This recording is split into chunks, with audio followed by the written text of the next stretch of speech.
bebuuza tebakyakulaba mu Ebonizi bagamba bawavaamu. Mu Ebonizi mbeerayo nnyo buli lwakutaano tubeera ne Isla Vida Champion era n'olwokutaano luno mwana tujja ogenda okunsanga mbeerayo nnyo. Kati abantu bagamba okola kiwano kuba balowooza oba wadda ku TikTok gundi n'ogivaako Ebonizi. Ku TikTok ko kwendi kuba social media yange okitegeera ate era mbeerako nga influencer. So olunaku olwaleero wenze wano eno Zanj Tours and Travel badde ensayininga nga influencer waayo yes okugiyambako ku marketing. Kogwe kojje n'omuntu wo ate nsobola okutambula gasibulina yagala koonone. Papito has to be right here besides me. Omuntu yandyebuuzizza tukulaba nnyo ng'oli dansa ng'ozina okusinga ku nnyimba za Shiba ne character gy'osinga okuportrayinga nnyo ng'ozina n'ennyambala yebeera ya Shiba. Lwaki tetwakola ku bato twatumanyi omu agenda okubeera abadansa ba Shiba?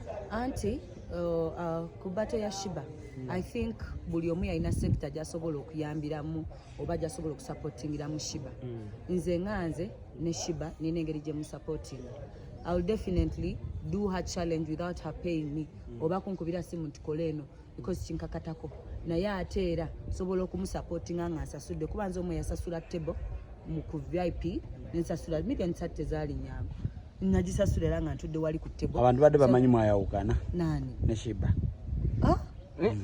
Are you sure? Hata walabikako kubazi na kustage. Not at all. Era olwakwa kamera ndoza tezatambula nnyo.